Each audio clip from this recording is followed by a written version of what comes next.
What is going on with the 737 MAX 8?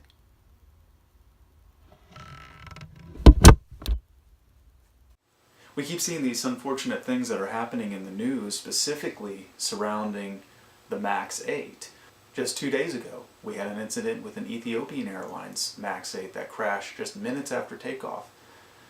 Then less than 6 months ago, we had the incident with Lion Air. Same situation. So what's going on? The thing is, all of this is so surprising because the 737 is one of the most reliable airplanes ever. It's been in continual production since 1968. They've made over 10,500 of them. Over the years, it's gone through many generations, having improvements made to the avionics and to the engines and to the comfortability. And the MAX 8 is the top of the line, the forerunner of the Boeing family right now. What's going on with it?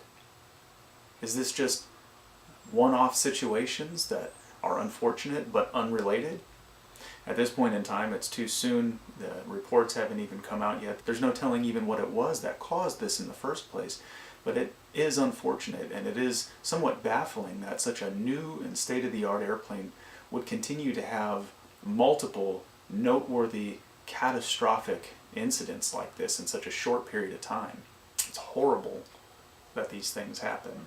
At this point in time, multiple countries have even decided that they're going to ground the MAX 8 altogether. At least 22 airlines have said that they're going to do the same, although some of the major carriers like United and American Airlines and Southwest at this point in time have not made the decision to do that.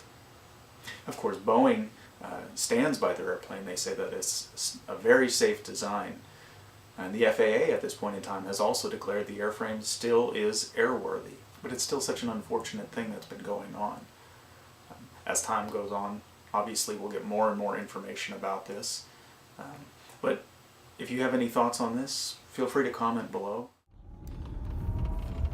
Yes, I know, I'm in the truck. I had to change locations here for a minute.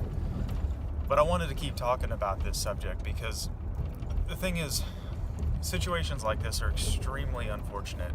It's really sad when stuff like this happens. But then at the same time too, what can happen is that people who aren't as familiar with aviation, particularly with general aviation, can take things like this and it can cause them to be really scared. It can cause people to not want to fly anymore. And it's really important that people who are involved in aviation help to get the word out there about how safe airplanes and aviation really are. You think about in the commercial aviation world how much maintenance goes into these airplanes, and when you look at the numbers, how much safer aviation really is than other forms of transportation, and how with each passing year aviation has continued to get even safer and safer. Well, I asked the question, what's going on? And that's a valid question. It's something that I'd like to know as well, and we'll get the answers to that. In the meantime, it doesn't change my feeling about getting on an airplane. The thing is, aviation has risk. Driving your car has risk. Sitting on your couch in your living room has a level of risk. But aviation is safe. The maintenance is high quality. The regulations are there. I'm not afraid to fly.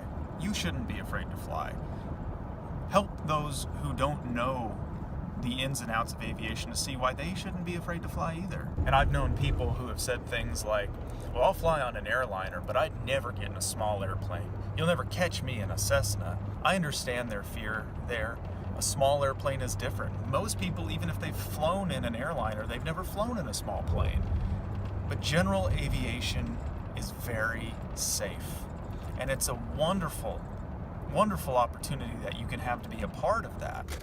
When unfortunate things like this happen, don't let it scare you.